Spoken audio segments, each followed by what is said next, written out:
Hello, everybody.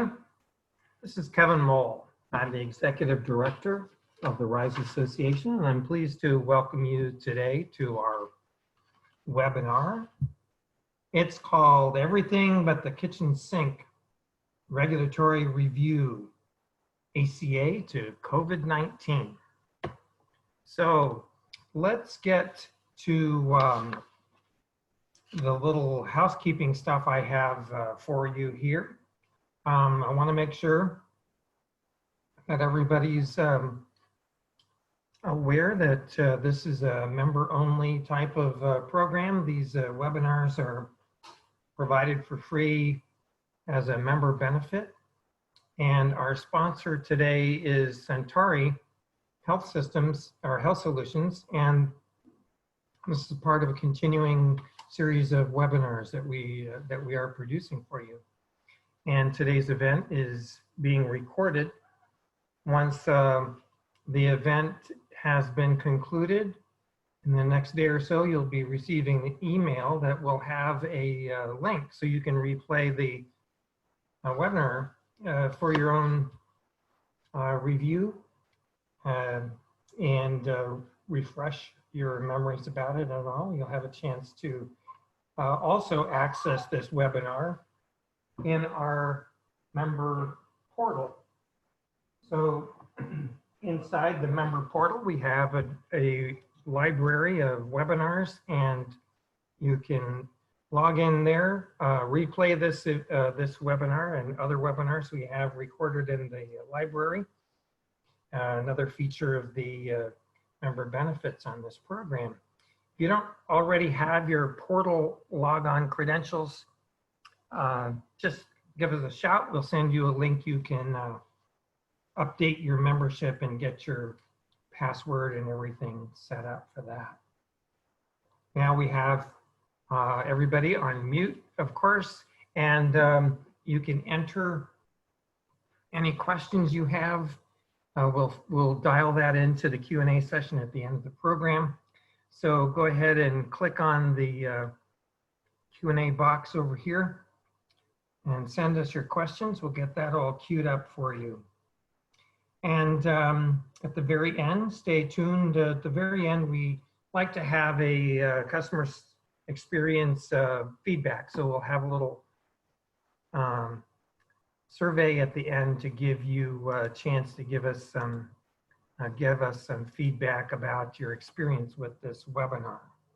If you have any trouble hearing the webinar itself, let us know. You can look in the chat bar. It has a phone number and a passcode you can log in. So if you look in that chat area, Tracy's put something up for you here. You can use that to call in. Okay, I think I did all my housekeeping stuff. So now for the fun part of the program. I'd like to introduce Shanna Hansen. She's the Manager of Business Knowledge at Centauri Health Solutions. Her role there is responsibility for researching and reporting to the executive staff on all legislative and environmental changes and trends impacting the company's healthcare markets. And this includes strategic knowledge leadership for the company on national healthcare reform and the Affordable Care Act. She has researched healthcare reform in the ACA for many years. And prior to her present role, she served for 14 years as Human Art Midwest Operations Leader for its Medicaid eligibility enrollment services. And she is a past president of the Healthcare Financial Management Association Heart of America chapter, and earned the designation of fellow in HMFA's organization. She has a certificate in advanced technical study in mastering patient financial services as well, and comes to us from by way of a degree in business from Oklahoma State University, and has several certifications. So without any great further ado, Shanna, it's a pleasure to hand the baton, so to speak, over to you and let you take it away with your presentation. Thank you, Kevin.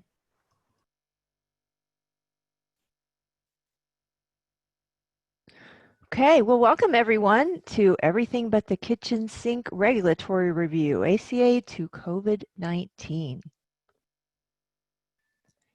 Centauri Health Solutions is proud of our association with RISE as a healthcare services company in the government payer and hospital PACE. We bring to you our knowledge and experience in risk adjustment, quality, eligibility, enrollment, and billing solutions. Our mission is to improve access to care by simplifying the healthcare system for insurers, providers, members, and patients through the utilization of our core values. You can learn more about us and how we live these values by visiting our website or our LinkedIn page. Here is our Everything But the Kitchen Sink agenda. I really appreciate your investment of time in this webinar today, and I'm confident that you'll walk away more knowledgeable about the regulatory environment and potential impacts to your organization. First on our agenda is Medicaid expansion. It really does a good job of setting the stage and adding context for several of our later agenda items. Well, I'm not going to tell you anything you don't already know. This decade has certainly seen a lot of change when it comes to healthcare, and particularly with the uninsured. The Great Recession started around 2007, and in 2010, the number of uninsured peaked. That was the same year that the Affordable Care Act was signed into law. Medicaid expansion began in 2014, which was a result of the Affordable Care Act. And then 2 years later, in 2016, the uninsured was at its lowest level in the past decade. Now, with COVID-19, those uninsured levels are rising again. This graph from the Kaiser Family Foundation offers a great visual of the uninsured, and we're talking about those people ages 0 to 64, beginning with 2008 and then extending through 2018. In 2010, towards the end of the Great Recession, there were 46.5 million non-elderly uninsured in the United States. Then Medicaid expansion began in January 14. Through the efforts of organizations that work to serve the uninsured, like Centauri, who enrolls them in government programs, and then providers and health plans like you who serve them, the number of non-elderly uninsured decreased from over 46.5 million in 2010 to 26.7 million in 2016. In the slide that we were just on, we saw that the uninsured at 27.9 million in 2018. At that time, there were only 32 Medicaid expansion states, including DC. Today, there are 37 states, including DC, that have adopted Medicaid expansion. And I have gone ahead and included Nebraska, who is set to expand on October 1st. There's a lot of activity, as you can see on this slide. Let me start with Oklahoma. The governor of Oklahoma submitted a request to CMS to expand Medicaid, then announced last week that he is withdrawing that request due to a lack of funding. Oklahoma voters will have a chance to expand Medicaid this month through a ballot initiative. The governor's expansion request included restrictions, whereas the ballot initiative will not. Implementation of Medicaid expansion, should the ballot initiative pass, would start July 1st of next year. Missourians will have the opportunity to cast their ballot in the August primary. Proposed legislation is circulating in Missouri that would add another ballot measure. This one would block funding for Medicaid expansion if the funding doesn't exist. Kansas agreed to expand Medicaid in 2021, but the Senate couldn't pass it before their legislative session ended, so it will have to wait another year. Controversy in Florida over the effective date of a new law means Florida may have to collect more signatures and wait until 2022 to put Medicaid expansion on their ballot. Medicaid expansion means more Medicaid managed care members for health plans and less uninsured for hospitals and health systems. Financing is always part of the Medicaid discussion. I will start by sharing how our current system of funding works and its ties to Medicaid expansion and COVID-19. Under the current Medicaid system, the federal government pays a percentage of a state's Medicaid expenses. This percent is known as the Federal Medical Assistance Percentage, or FMAP. FMAP can vary by state and vary by program of eligibility. Under the current Medicaid system, the federal government looks at a state's average personal income, and then it determines what percent of its Medicaid expenses it will pay as a base rate. The lowest match that a state can receive is 50%, and there are 14 states with this base rate. The FMAP rate by program is applied to the state's Medicaid expenditures and then paid to the state by the federal government. The more a state spends on Medicaid, the more it costs the federal government. And the terminology that we use for this is open-ended. There are three types of FMAP that are noted on this slide. The first one is that base rate, which we just reviewed, and it applies to most of a state's Medicaid programs. The second is EFMAP, where the E stands for enhanced. Matching funds are paid at 65% or above. Enhanced federal matching funds are available for state expenditures for the Children's Health Insurance Program, or CHIP, for example, and there are others. The third type of FMAP is the Medicaid expansion FMAP. Expansion states received 100% FMAP for the newly expanded population of non-elderly adults beginning in 2014. That match rate has slowly decreased to 90% in 2020 and then beyond. I graphed the three types of federal match that we just reviewed for the fiscal years 2014 through 2022, just to put some perspective around the importance of this money. The green FMAP line is the base rate. For illustration purposes only, I use the 14 states with the lowest match rate of 50%. The blue EFMAP line is for the CHIP program. The Affordable Care Act increased the federal government's already enhanced match by 23 percentage points, not to exceed 100%, for the fiscal years 2016 through 2019. The Healthy Kids Act, signed in January 2018, extended the match increase in fiscal year 2020, but reduced it by half. The CHIP match returns to the regular EFMAP rate in fiscal year 2021 and beyond. The Medicaid expansion FMAP is represented by that orange line that you see in the graph and shows the slow decrease in the match rate. On March 18th of this year, President Trump signed the Families First Coronavirus Act, impacting FMAP by an additional 6.2 percentage points. This temporary FMAP increase went into effect January 1 and will extend through the last day of the calendar quarter, in which the HHS Secretary terminates the COVID-19 public health emergency. And currently that date is set for September 30th. The FMAP applicable to a claim is based on the quarter the state pays a provider, not the service dates. The Families First FMAP increase impacts the base rate, as you can see in the green line. It also impacts the CHIP match. As the FMAP increases for a state, the EFMAP also increases, but not in the exact same amount. So what would have been an EFMAP of 76.5% becomes 81% because of the Families First Act.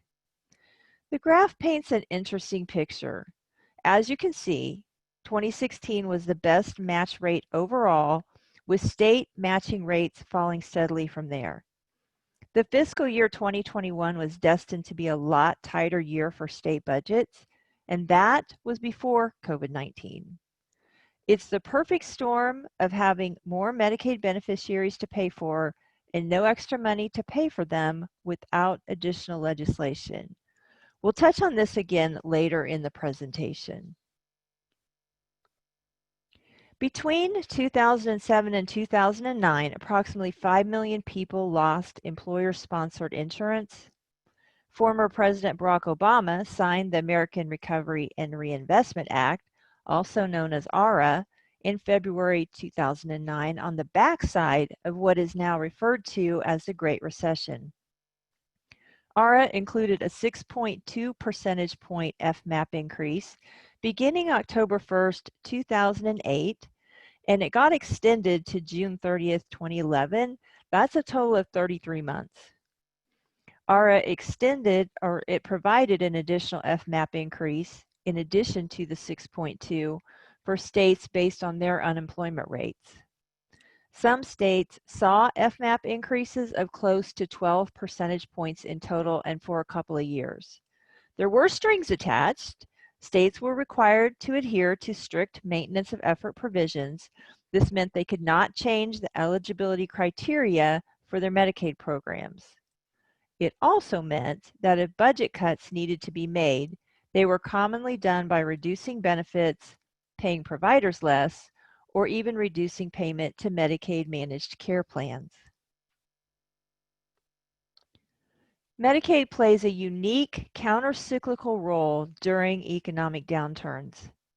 Medicaid enrollment goes up due to job losses and reduced earnings. State expenses increase while state revenues decrease. States are required to have a balanced budget and must do something to bring expenses and revenues back into alignment.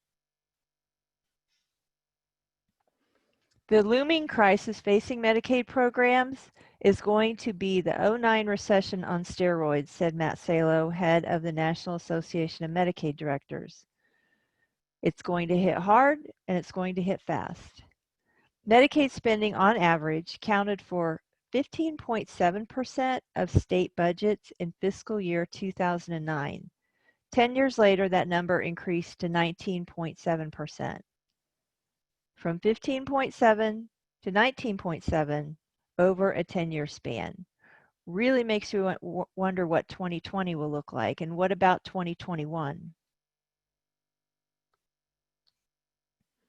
On January 30th of this year, before COVID-19 hit, HHS and CMS released a guidance announcing the Healthy Adult Opportunity, or HAO.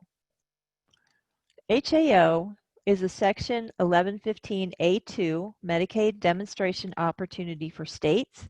You may have heard of it referred to as a block grant, although that terminology isn't exactly correct.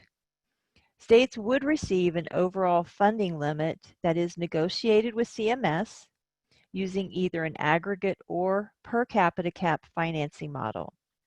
The aggregate model would allow the state to share in and reinvest any achieved savings to approve and sustain their Medicaid programs. HAO is explicitly for adults, either the expansion group or another adult population not currently covered under a state's Medicaid program. Advocates emphasize increased flexibility in benefit design, including the waiver of retroactive coverage. An obvious disadvantage is the lack of proportionality in times of economic crisis, like we're seeing right now. An increase in state Medicaid enrollment and expenses would not be matched by federal dollars as they are under the open-ended FMAP system. HAO allows states to use any combination of fee-for-service and managed care delivery systems and the flexibility to alter these arrangements over the course of the demonstration. If a state chooses a managed care delivery system, they will not need a separate state plan or Medicaid waiver. States will still be required to ensure managed care rates are actuarially sound, but with some additional flexibility in how the capitation rates are approved by CMS. As of today, only the governor of Oklahoma has applied for this demonstration opportunity, but expansion under Oklahoma's June ballot initiative would take precedence. HAO approval is likely to be challenged in court on the basis that it does not further the goals and objectives of Medicaid.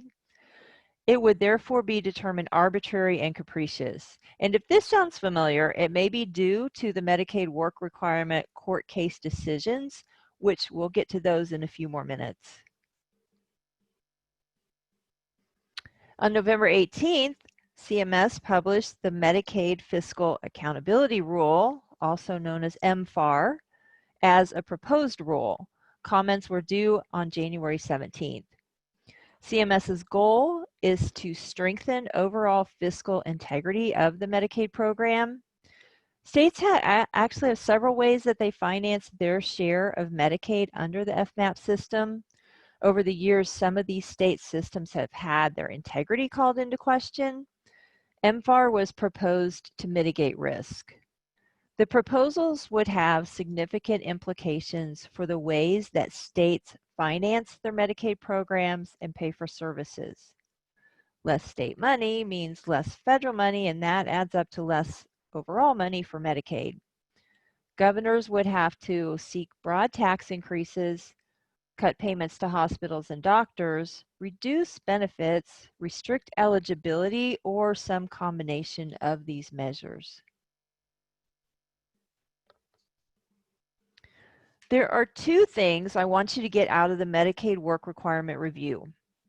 First, it is the responsibility of Health and Human Services to uphold the objectives of Medicaid and not to rewrite them. This is something you're going to want to be on the lookout for future attempts that could impact your business.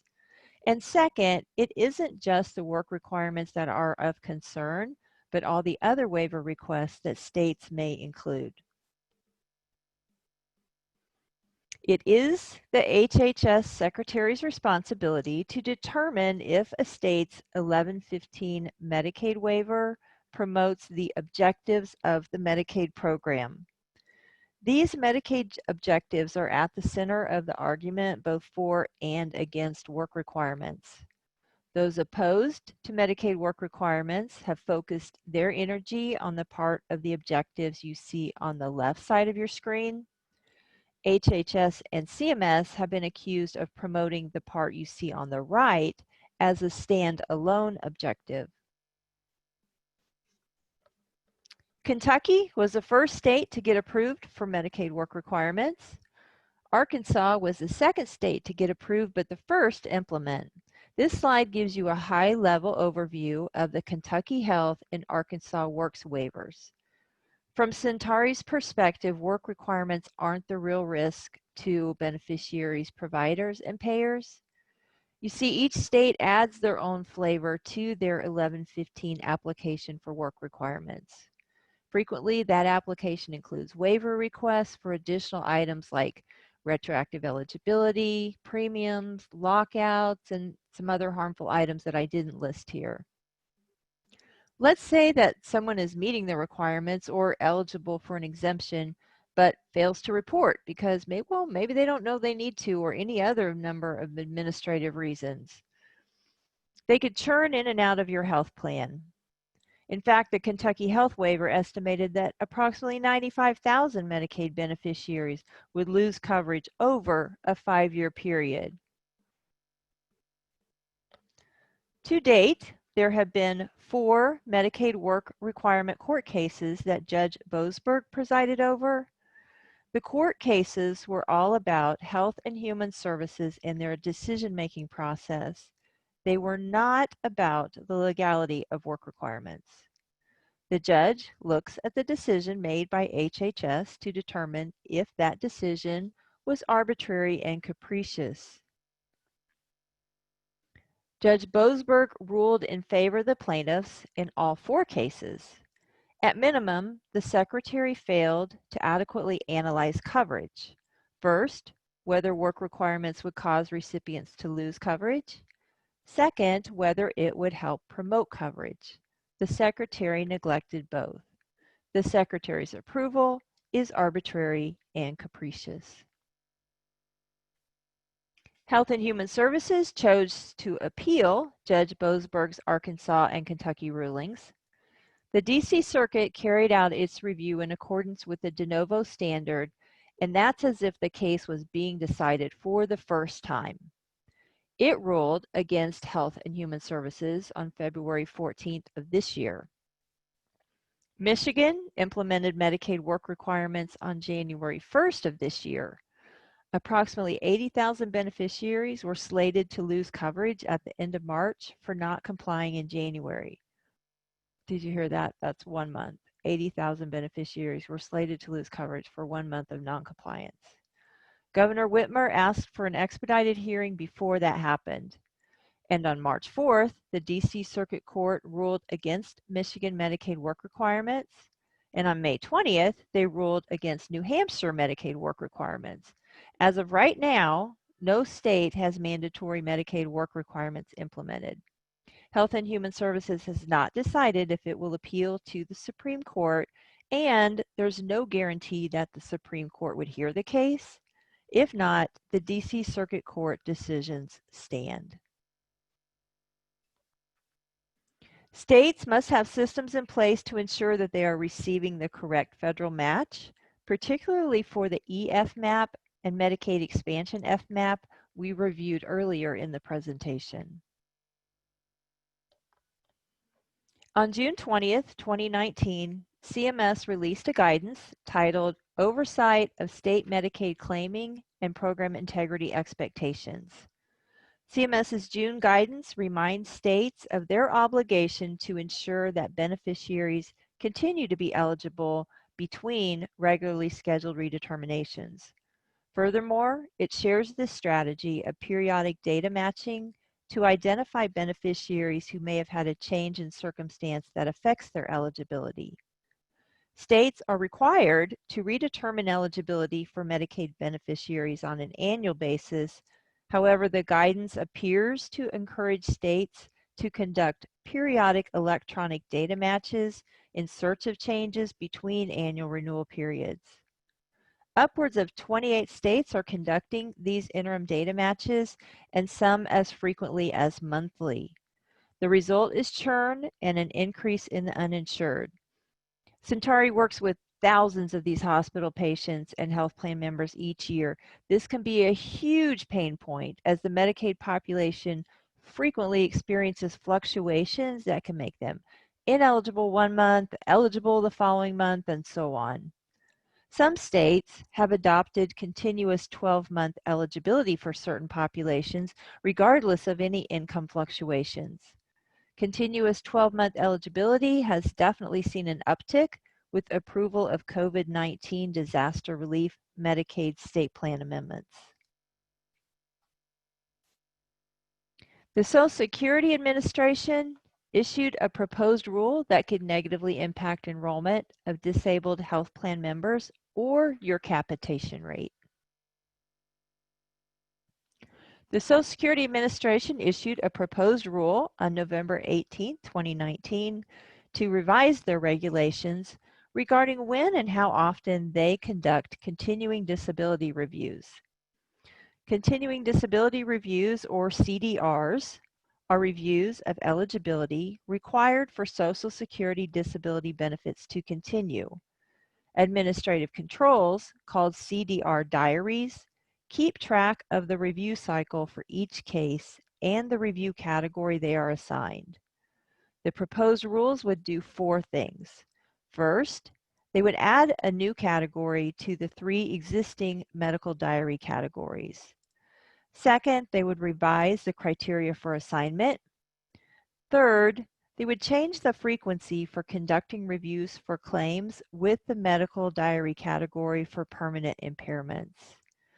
And last but not least, they would ensure that the Social Security Administration identifies medical improvement at its earliest point. The table in this slide summarizes the 4 diary categories and the changes. Going across, it gives you the diary category, a brief description, and the review schedule under the current policy and the proposed policy. The newly proposed MIL diary category is the second one in the table. So why does this matter to you? I'm going to address Medicare followed by Medicaid. First, for all you Medicare Advantage plans, an individual receiving Social Security disability for 24 months is eligible for Medicare. If that individual is assigned to the new MIL diary category, they will have their disability reviewed about the same time that they would be otherwise enrolling in Medicare.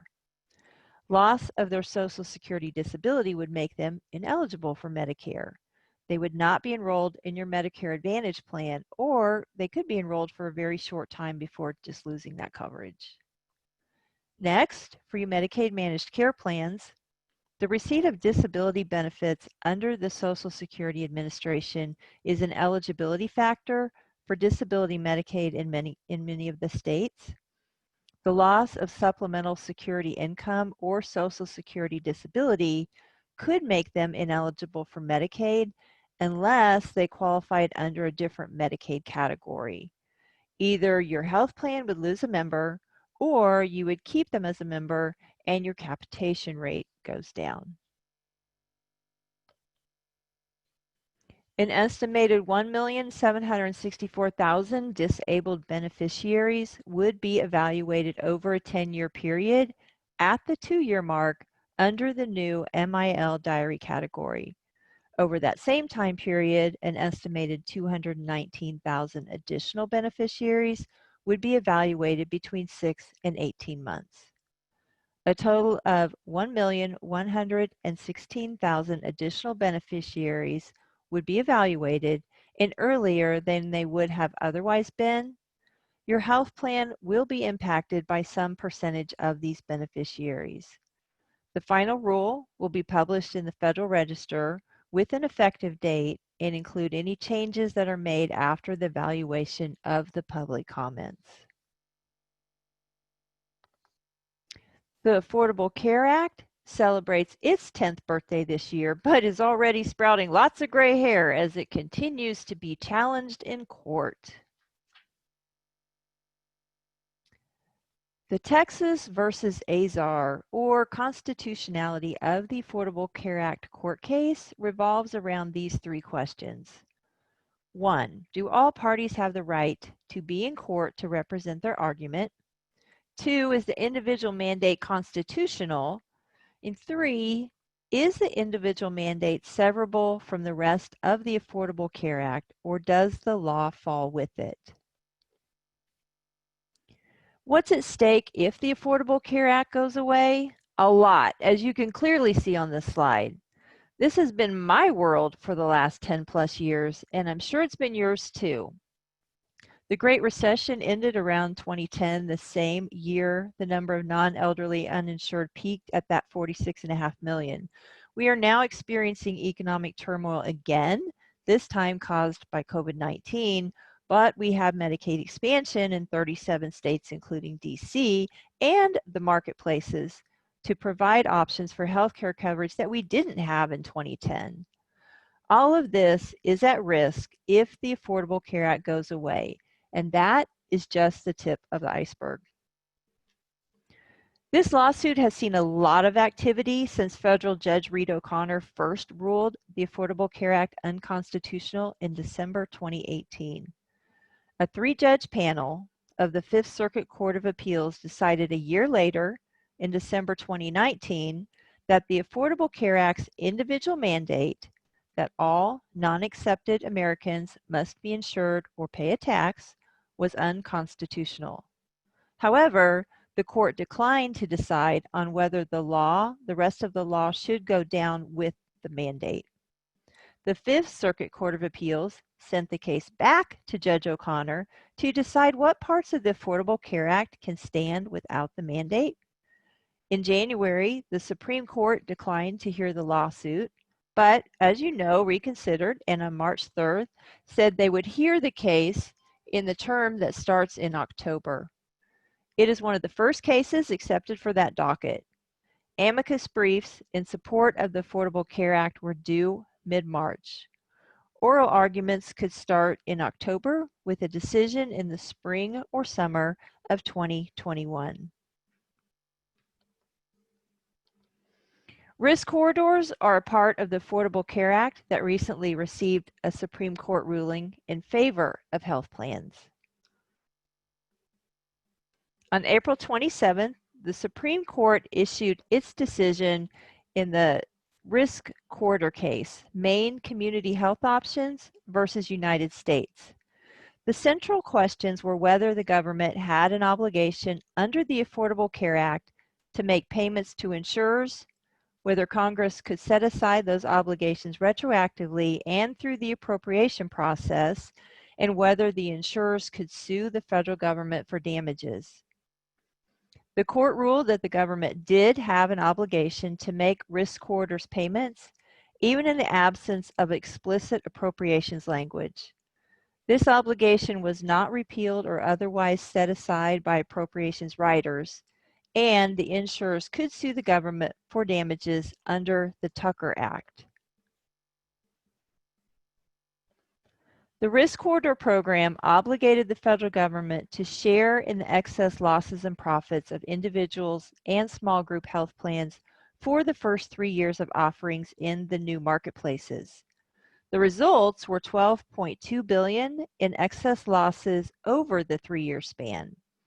Much of the payout may go to insurers that no longer have a significant presence in the individual or small group market.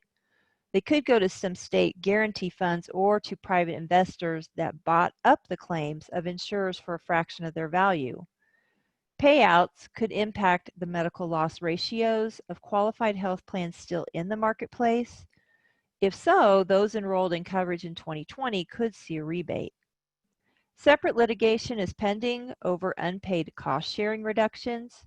It shares several common legal issues with the risk corridor litigation and could be impacted by the Supreme Court's decision.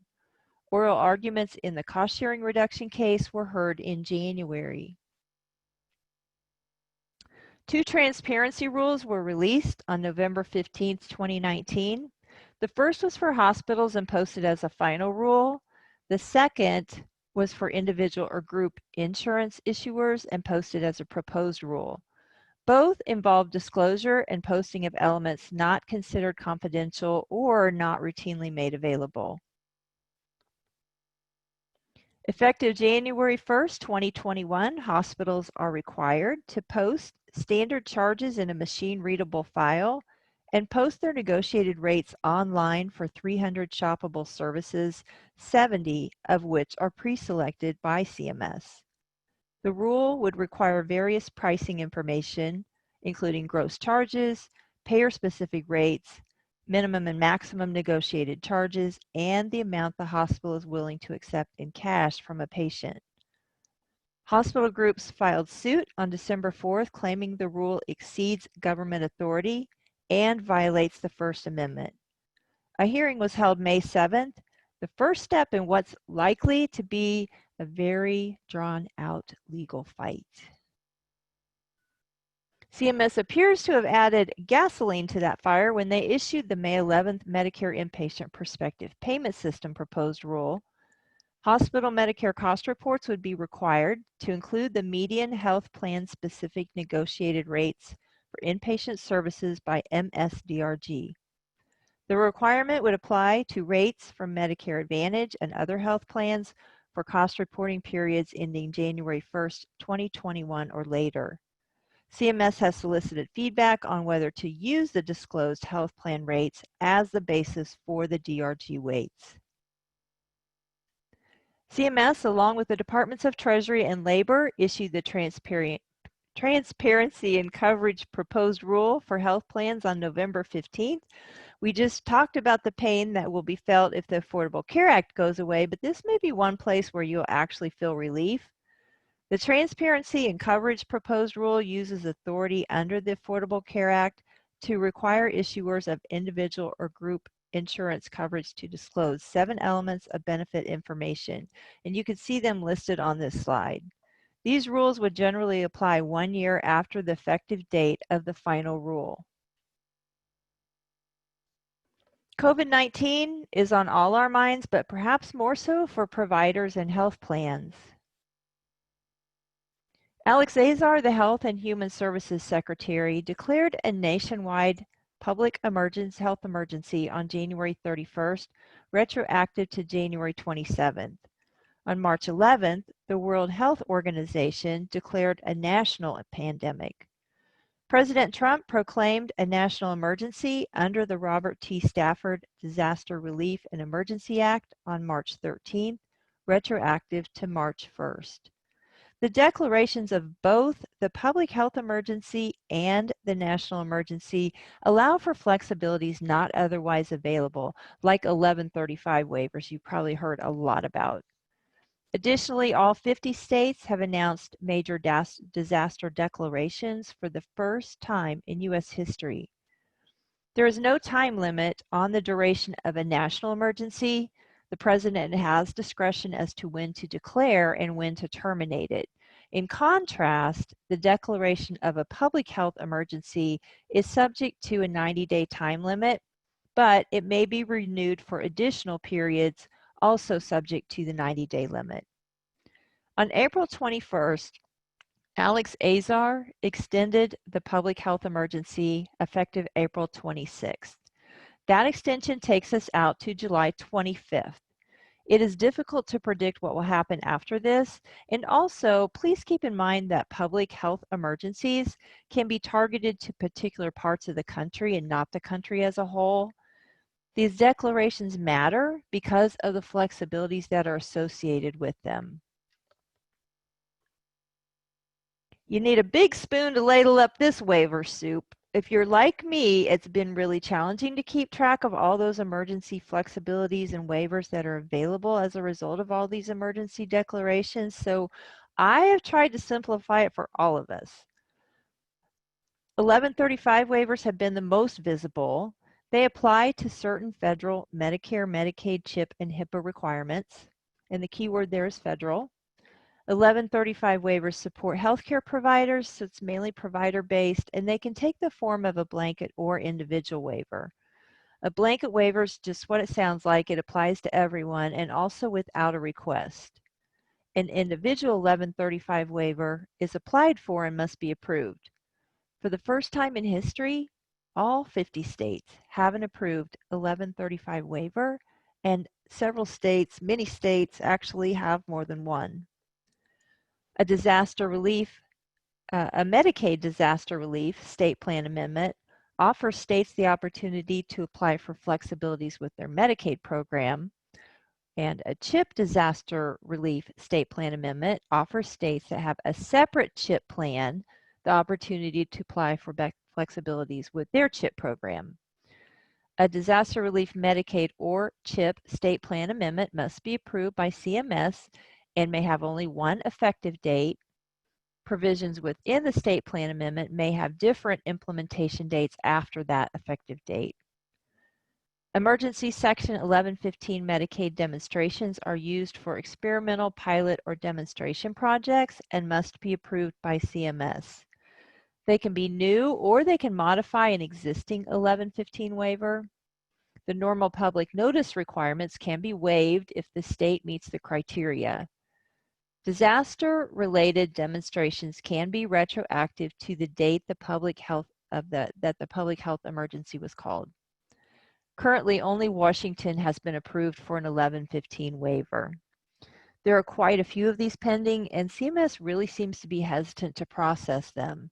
So I would pay attention to these because I am sure there are going to be more coming. A verification plan describes the state's verification policies for determining eligibility. During a public health emergency, a state can submit a verification plan amendment to temporarily alter their policies and procedures, effective immediately. CMS approval is not required. When the national or public health emergency declaration ends, including any renewals, most of the flexibilities end. Emergency Section 1115 Medicaid demonstrations end 60 days after the public health emergency ends. And something that I just read today is that the federal government is considering some kind of glide path to phase out any of these flexibilities after the declarations end. We don't know when that is, but anyway, I thought that was good news. Health plans are going to experience enrollment losses and gains. In May, Health Management Associates updated a previous analysis that looks at low, medium, and high unemployment scenarios. They predict by state and overall changes in employer-sponsored, Medicaid, and marketplace enrollment and the uninsured through 2022. The graph on your slide looks at their predictions based on the moderate scenario. The HMA analysis indicates that anywhere from 5 to 18 million more people could sign up for Medicaid over the next several months. The demand will be even greater in those Medicaid expansion states.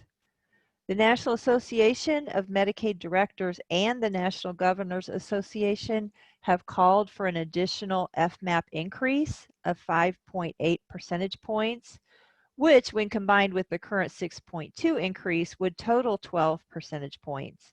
This approximates what states received from the 2009 ARA legislation that we reviewed earlier in the presentation. ARA provided the additional FMAP for 33 months.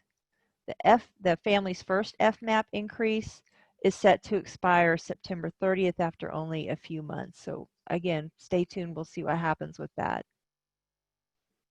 Some states are already planning Medicaid provider cuts, including New York, California, Colorado, Ohio, Alaska, and Georgia. New York implemented a uniform 1.5% reduction in fee-for-service Medicaid payments and Medicaid managed care premium rates effective April 2nd. Other options that states could explore include reducing allowable profit margins for managed care organizations, instituting provider taxes, and/or reducing provider and managed care organization rates. Managed care organizations probably more vulnerable than those already financially strained providers. Frost & Sullivan's Transformational Healthcare Group make healthcare industry predictions each year. Their number one prediction for 2020 was this: by the end of 2020, 40% of the U.S. health systems and commercial payers will utilize social determinant data of some type in making risk assessments, patient outreach, and business decisions. That was before COVID-19. The government's approach towards supplemental benefits and Medicare Advantage is one model worth watching. Starting this year, CMS allows Medicare Advantage plans flexibility in their supplemental benefit offerings to plan members who meet a three-pronged definition of chronically ill. These benefits, called Special Supplemental Benefits for the Chronically Ill, or SSBCI for short, do not have to be primarily health-related. The item or service must have a reasonable expectation of improving or maintaining the health or overall function of the chronically ill enrollee. Social determinants of health can be used to help determine eligibility for SSBCI if they aren't used as the sole basis. These new supplemental benefits don't have to be uniformly provided across all members, but can be tailored based on individual needs. I've given you an inconclusive list on this slide. Medicare Advantage plans who are already participating say that their top 3 most popular benefits are some combination of pest control, food, and transportation. Broad-based categorical eligibility is one of 2 Supplemental Nutritional Assistance Program, or SNAP, rules that was proposed last year. A final rule has not been released and most likely delayed due to COVID-19. Currently, states can approve SNAP benefits for someone just because they're receiving another public benefit. This is called categorical eligibility. In some cases involving categorical eligibility, if there was a separate SNAP determination, it would make that person ineligible. And it's believed that the current system is allowing SNAP benefits for individuals that wouldn't otherwise qualify based on income and asset limits and tests. Categorical eligibility is not going away, but it is changing, and your plan members may be impacted. The able-bodied without adults without, this is a mouthful. The able-bodied adults without dependents rule is the second SNAP rule proposed in 2019, and it was finalized December 5th. It basically tightens up and enforces a work requirement rule that was already in place. Nearly 700,000 people are estimated to lose their SNAP benefits under this final rule that was to go into effect April 1st. A coalition of 14 states and 2 major cities filed a lawsuit January 16th to stop the SNAP rule. The DC District Court issued a preliminary injunction and stay on part of the final rule while allowing another part to go into effect this coming October. The Families First Coronavirus Response Act, signed by the President in March, temporarily and partially suspends the time limit for this ABAWD program. Do you know that there are 4 public charge or non-citizen rules? The more rules there are, the more fear and confusion this will place in the minds of our non-citizens. Today we're going to review just the first 2, as they are the only ones that are likely to impact you. Public charge, if you're not familiar with it, is an inadmissibility test and has been part of federal immigration law for over 100 years. The test was intended to identify non-citizens who in the future are likely to become dependent on the United States government as their main source of support. The chilling effect, more or less defined as fear and confusion, is already making an impact. In fact, according to a December 2018 nationwide survey, about 1 in 7 adults in immigrant families did not participate in government program for fear of risking future green card status. Last statistics I heard were 1 in 6, and a lot of these are people that are legitimately eligible. The Department of Homeland Security public charge rule is the one that has made the most noise. It was implemented February 24th while it works its way through the courts. The rule has been revised to apply a totality of circumstances test where positive factors must outweigh the negative. The receipt of Medicaid and certain non-cash public assistance programs can also be considered. The Department of Homeland Security's public charge rule does not include those in a legal permanent resident status unless they've left the country for 180 days. If you'd like to learn more, you can check out our October 16th blog posting on the Centauri HS website, and I posted the link in the slide for your convenience. On March 13th, USCIS announced that the agency will not consider COVID-19 related testing, treatment, nor vaccines in a public charge determination, even if that treatment is provided or paid for by one of the public benefits. So that is good news. The Department of Justice also has a public charge rule. The proposed rule hasn't been made public yet, so we really don't know what it says or what its impact will be. But what has been made public is that legal immigrants already in the United States could be deported for receiving certain government benefits. This could include legal permanent residence. Did you hear the catch-22? The Department of Homeland Security's rule does not impact legal permanent residence, but the Department of Justice's public charge rule does. The fear of deportation could impact a lot of immigrants, and some of them are your patients and health plan members. We've covered a lot of material today. As I said in the beginning, I'm confident you'll walk away more knowledgeable about the regulatory environment and potential impacts to your organization. Hey, speaking of impacts, I have one last parting gift for you. On this slide and the next, I have summarized the potential impacts for each of the regulatory issues that we covered today. I hope I have given you enough information and buzzwords to enable a deeper dive where you see fit. This is the world Centauri lives into, and we are happy to be of assistance if we can help you in any way. If you have questions on our products or services, you can contact Ray Evans at the number or email on your screen. Or you can contact me directly if you have any questions on today's presentations. Thank you. And Kevin, I'll turn it back over to you. All right, Shannon. Amazing. My head's spinning here. It's a But lot you're of, smarter. yeah, thanks a lot of stuff going on in your world here. So, got a couple of questions, and let's invite our guests here to put, if they have additional questions, go ahead and pop them in here in the Q&A box. So here's the first one for you, Shanna. Of the Medicaid-related legislations, what, in your opinion, is the scariest from a health plan perspective? What's going to impact the most members?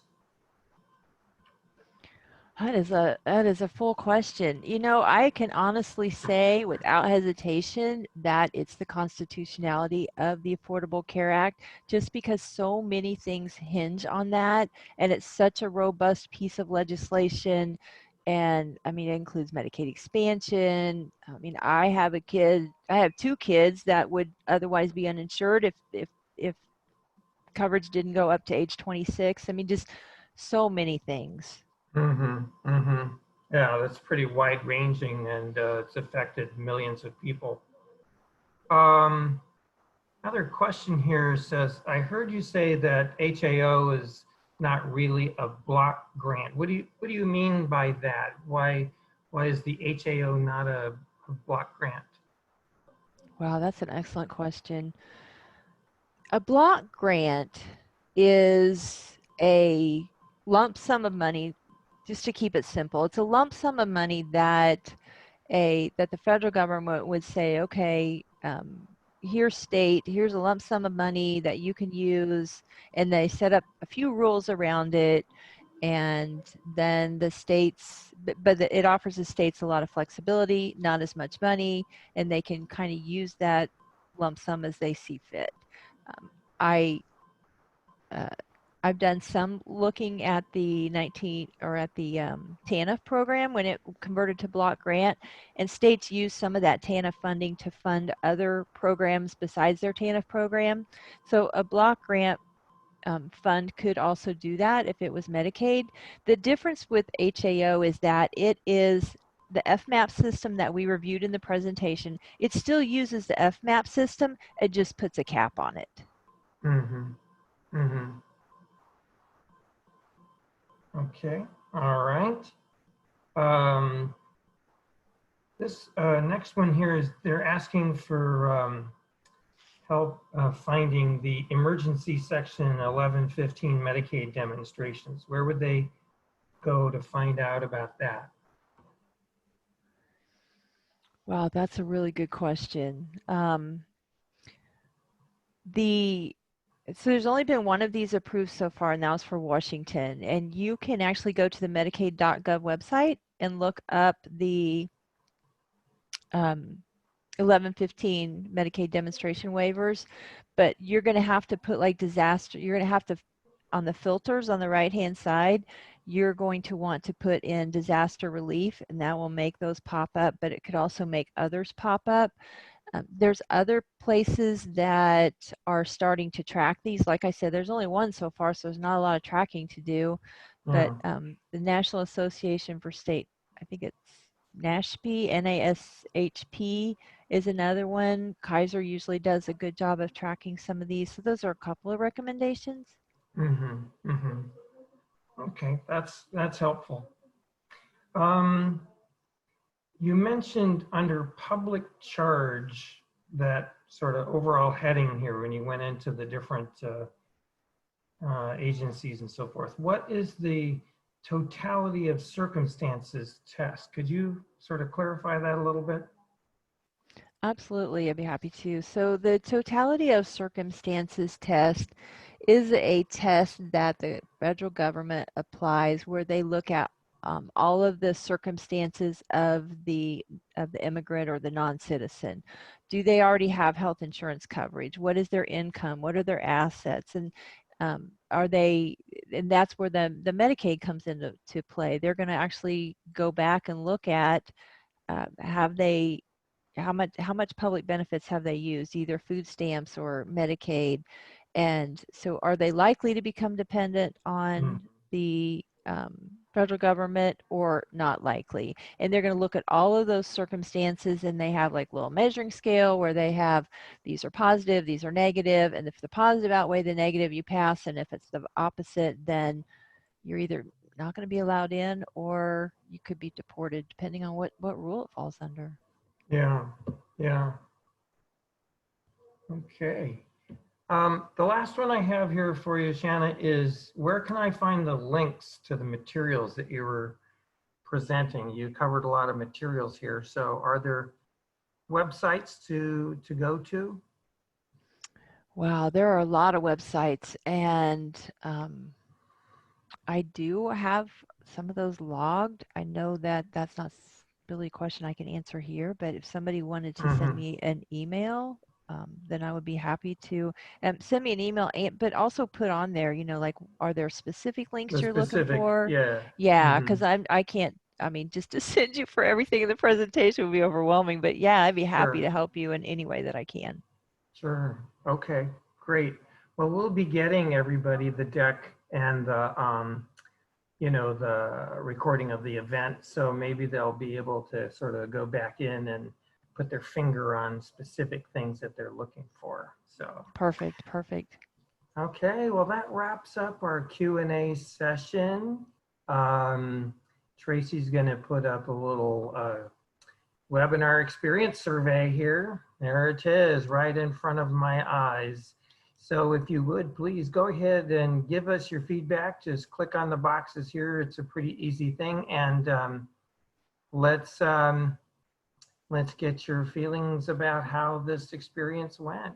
So Shanna, I want to express my appreciation. It was a great presentation. I really enjoyed it a lot. And you made it very entertaining despite having such a lot of dense information here. So kudos to you. It's a great program here. Thank you. All right. And we look forward to continuing our webinar series here, and we will hopefully see you maybe at a virtual conference one of these days quite soon. So everybody take care, stay safe, stay healthy, and we'll hope to be in touch.